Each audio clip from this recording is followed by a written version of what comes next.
Hello, I'm Locke Meredith. I'd like to invite you to join me on the next Legal Lines, where my guest is Fred Raiford. Fred is the Director of Transportation and Drainage for the entire parish of East Baton Rouge Parish and the city. He's going to talk to us about the MovEBR road tax that's coming up for an election on December 8th. It's just a few days away, folks. He's going to tell us why it needs to pass, what improvements are going to be made to our roadways, and how it's going to help you, your life. So join us on the next Legal Lines with Fred Raiford.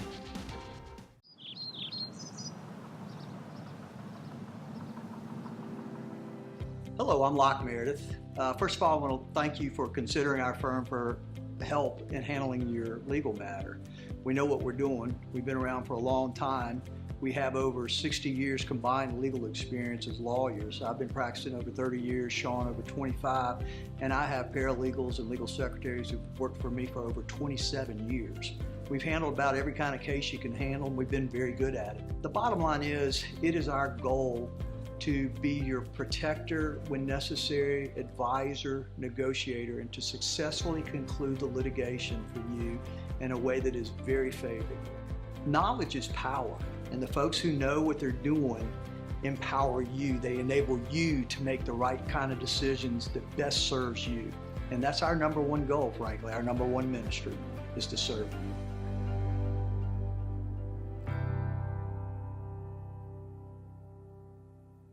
Hello, welcome to Legal Lines. I'm Locke Meredith, and I'm very pleased to have back on the show Fred Raiford. Fred, it's fantastic How you doing, sir? Back. Yeah, I'm glad to be back. You are the director for the East Baton Rouge Parish and City of Traffic and Drainage. Yes, correct. The two things people despise the most.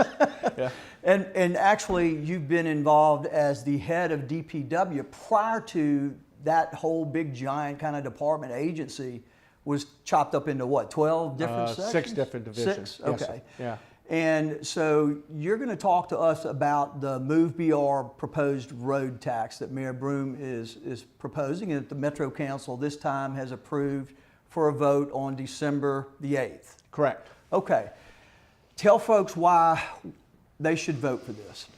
Well, it's very important for the community. You know, growth is happening in Baton Rouge, and that's good, because when you stop growing, then the only alternative to that is death, and that's not good. When you don't people leave. That's right. They go somewhere else because it's not the opportunity that we need here. This project, this program, to me, looking at what I drive on every day and over the years, I mean, I feel people's frustration. I hear people's frustration. They call me, and it's nothing unusual for me to go to the grocery store and to go buy bread and milk, and I'm there for 2 hours. Seriously? Yeah, because people ask me questions. What about this? When can we do this? But that's just part of being a public servant. I have no problem with it. Now, my wife does, certainly. she don't go to the grocery store with me more. But it is important, because we need to look at how we can enhance and improve the quality of life of all the people in this parish. And time is money. Time is money. And you've spoken, I think you said, to 7,000 people? About that. I've been to 62 meetings, and I have another 8 left before the vote. But I mean, my goal and objective is to let people understand what we're doing, why we're doing, and to show them the need. You know, and I want them to be informed. If the people are not going to support it, you know, it is what it is. You deal with that, you live with that, and we will. But I like for people, if they're going to go to the polls to vote, at least know what they're voting on, what the pluses and the minuses to what the plan offers. So the plan is a big deal, and what personally I like about any tax proposal is that the taxes, as I understand it, are dedicated. Explain to folks what that means. Well, it's very important, because you know, a lot of people sometimes do not trust government. You know, in general, I'm one of them. Well, you know, I work for them, and you know, I see how it does. You can't say that. Yeah, but you know, I see how things go at state and federal level, and I can appreciate where people have those concerns. I know this. Since we've been involved with this program, I have never seen any money get moved around from any dedicated tax. In fact, you could probably go to jail for that, and that's one of the things I think under the program the mayor has stated very clearly. that list that you see, and that will be up, on the screen later. And exactly. And let's point out to the folks, it's going to be on the screen. And is there a website they can go to? Yes, it's the MovEBR.org. That's that. So MovEBR.com. Yes. Okay. And that you can get all the information you have. It has even additional information as far as where you can go vote and things like that. So there's a lot of information on that that website. I will just tell you, Scott, it's just big because it impacts people's quality of life. We have a lot of safety issues that we're dealing with people having many accidents on our roadways, which should not be happening, and more importantly, fatalities. And it's not due to poor infrastructure, it's just not having the right infrastructure for those locations. The capacity and the things that people expect today, what's different than 5 or 10, 15 years ago. And so when they go look at those lists are stating exactly what street and what job is going to be done, whether it's going to be repaired, widened, right, add lanes. Tell them the specific information. Okay, there's four items in the program. One is the capacity, and that's where you're going to find some new streets being added. You will also see on the list we're adding additional lanes to roadways. Most cases we're doing adding additional 2 lanes to most of them. Really? So yes. 2-lane road is going to be 4-lane road? Yes. Okay. A good example of that is right now on O'Hammond Highway. Right. Right now you start at Boulevard of Province and you get stuck in traffic. Exactly. And you're cutting through neighborhoods where kids are running around. Which creates the safety issues for some of it. So I mean, that's part of the program. Now, Fred, that's doubling capacity. It will. This is future. It's not only going to solve the problem that exists today, but it's trying to deal with projections for the future. For future growth. Okay. Because we're going to happen. It's going to happen. Development's taking place. Growth is happening. We want to try to have infrastructure in place like it should be. God, it's about time. And we're going to look at additional turning lanes that can enhance traffic flow. We also will look at extending some turning lanes, some of the lane movements, so you can get out of the through traffic lane, which most people say, if I could just get through that intersection, I'd be okay. Right. Well, until you get to the next intersection, and so those are the things that we'll be looking at. The other part is corridors. Now, what is a corridor? Well, a good question. I get asked that all the time. And it's a great question. I've never heard a road called a corridor. Well, I mean, it carries a lot of traffic, mostly commuter traffic. And that's the area like Florida Boulevard. Let's use that from Livingston all the way to downtown. That's one of the corridors that's on the list. It needs to be enhanced. Some areas need to be widened. Some need to be addressed from a safety with sidewalks, because not everybody drives a vehicle. Some people like to walk, but we also have facilities where buses can pull off the roadway to load people on and off safely as required, instead of worrying about somebody's trying to cross the street and gets hit by a vehicle. It's a lot.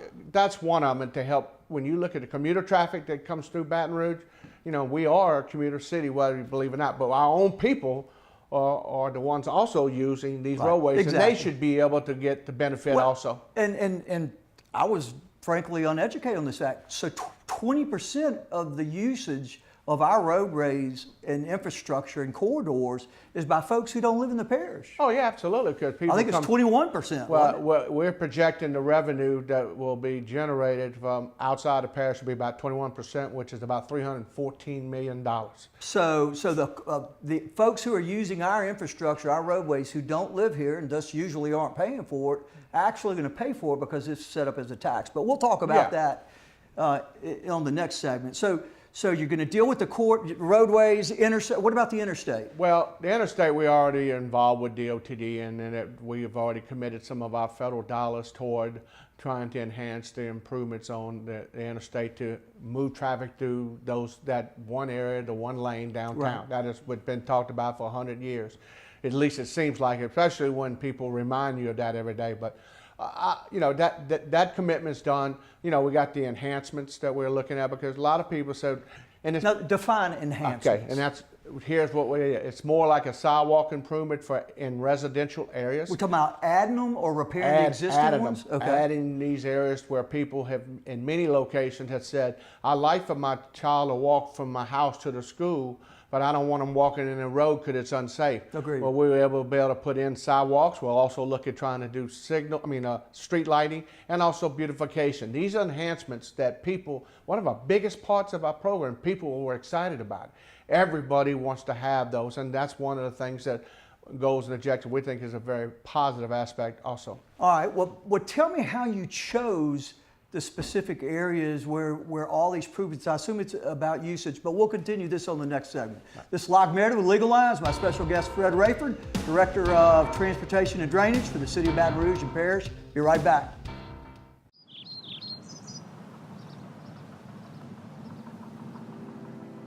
Hello, I'm Locke Meredith.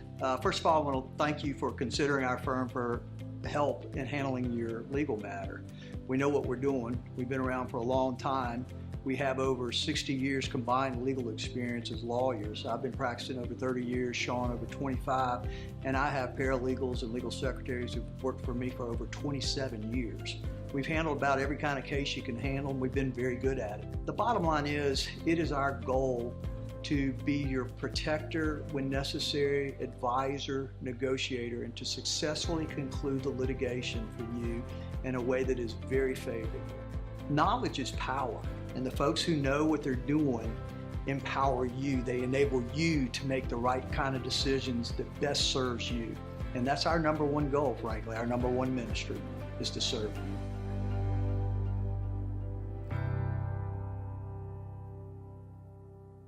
Welcome back to Legal Lines. I'm Locke Meredith. Pleased to have back on the show Fred Raiford. He is the Director of Transportation and Drainage for the entire parish and, of course, the City of Baton Rouge. Fred, let's dive back in.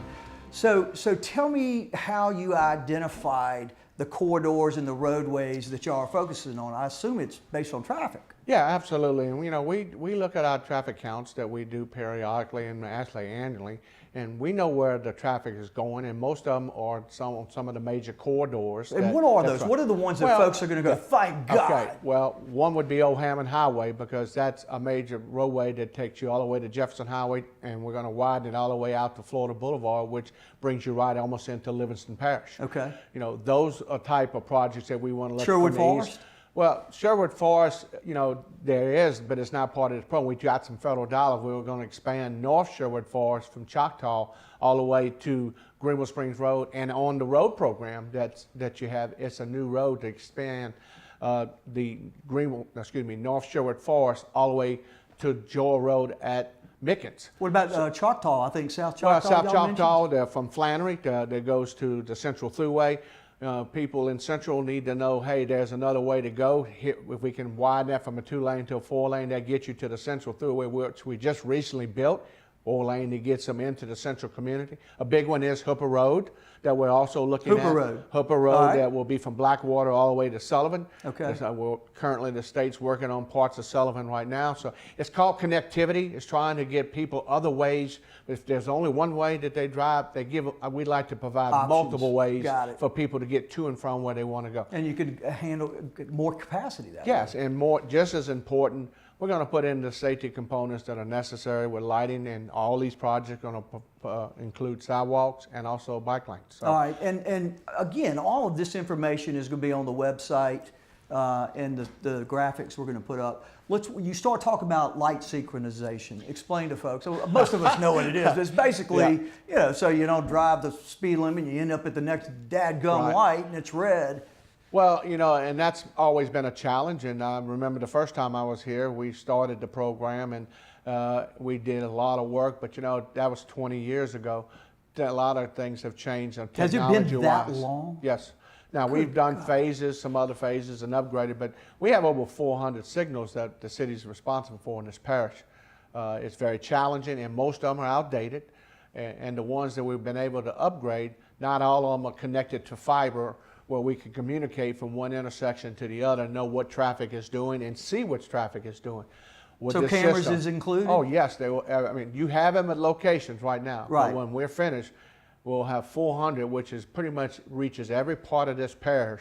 Will be either on fiber, with the state-of-art equipment, we will be able to know what's happening and be able to manage it at our center down there on Harding Boulevard. Meaning, when you say manage it, meaning you can affect the timing of the lights? Absolutely. Just What sitting at a happens, just computer sitting, watching this and stuff.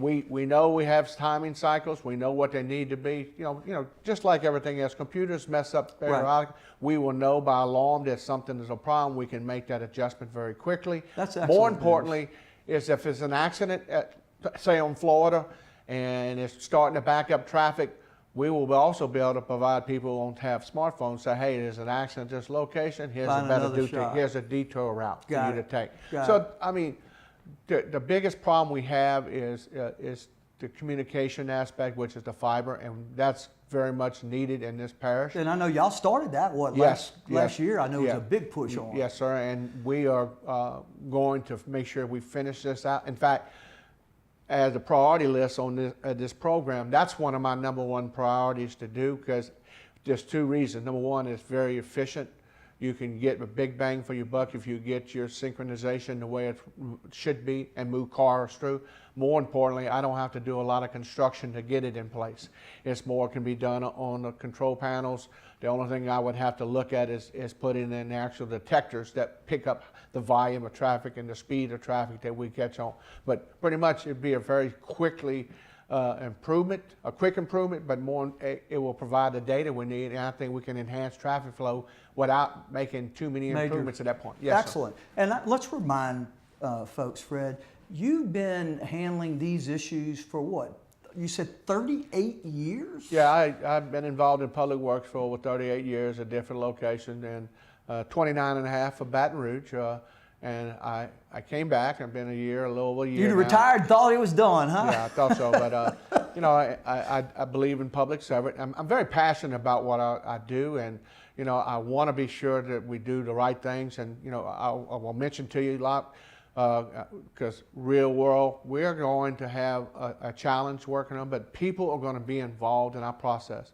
I've made a commitment at every one of these meetings that every project that gets ready to go, before we go out to bid, we're going to have community meetings so people can see what's going on, get their comments, because they're paying for it. Right. So I think we should listen to their comments. Doesn't mean we're going to be able to do everything that everybody wants, but I like people to be informed about what's happening or have some comments about what needs to be done. Excellent. And I think y'all have been getting comments and made a few changes as a result. Yes, we had public meetings. Some suggestions were made. Those were added and corrected before it went to the council.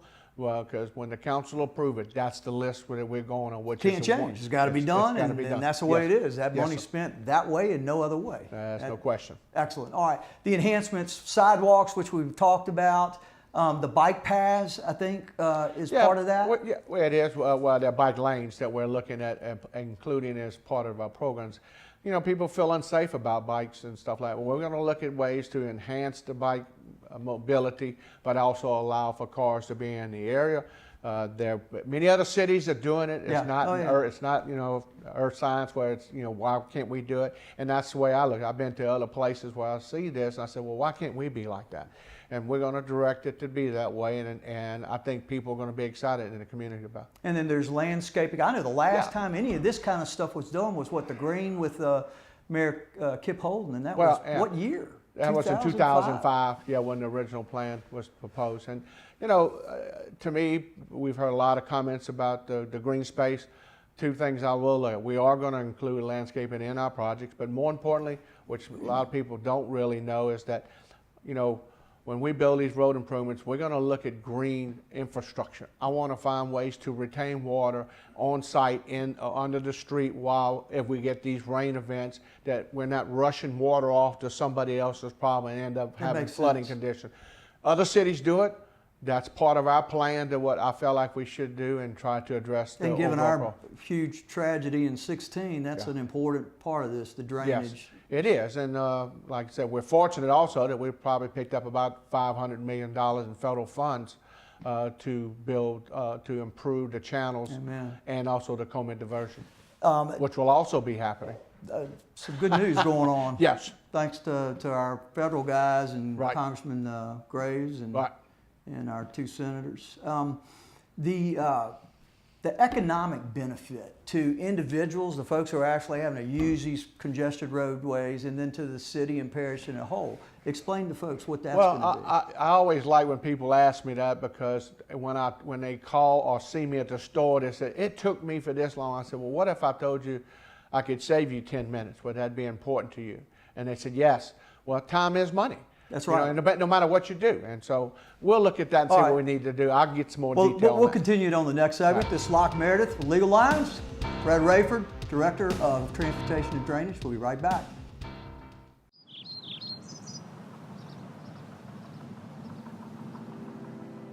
Hello, I'm Locke Meredith. First of all, I want to thank you for considering our firm for help in handling your legal matter.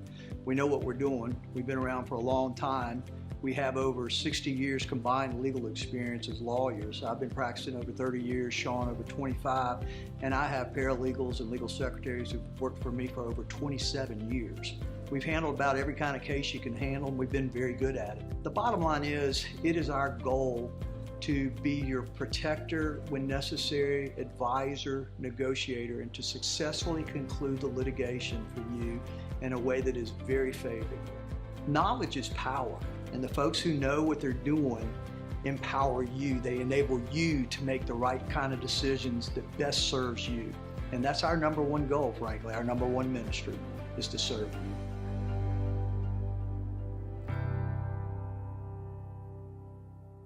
Welcome back to Legal Lines. I'm Locke Meredith. Again, pleased to have on the show Fred Raiford. He's the Director for East Baton Rouge Parish in the City of Transportation and Drainage. So let's dive back in, Fred. Yes, sir. We were starting to talk about the economic benefits to the parish and to individuals who have to sit on these roads for minutes, sometimes hours. Lots of minutes and hours sometimes. Yeah. And all it takes sometimes is one wreck, and then people's life are miserable. It's horrific. And I hear it every day about why does it take so long. And time is money to people, and it don't matter whether you're going to pick up your grandkids at the daycare or if you're trying to get to and from work. It's still or the courthouse. Yeah, or the courthouse, yeah. I try to stay away from that as much as possible, but certainly time is money. And I think one of the things we've looked at is how can we advance some of the improvements as fast as we can, but more importantly is what benefit does the motoring public get from this?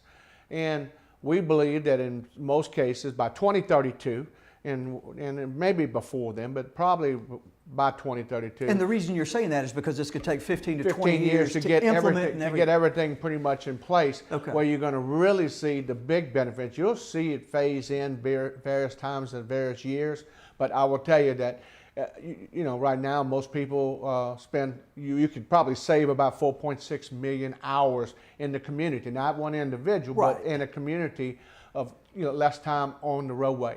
Is that important? Absolutely it is. The value, I think, was estimated. Yes, and then when you look at also that when you have incidents, you want to have infrastructure in place that if there's a problem here, I have another roadway to get to, and you don't spend as many miles on the roadways trying to get around the problems. So you're efficiently avoiding the area. That's correct. But we want people to get where they want to go to and from at the the direct way possible, and that's what our goal and objective is, and that's what the plan is.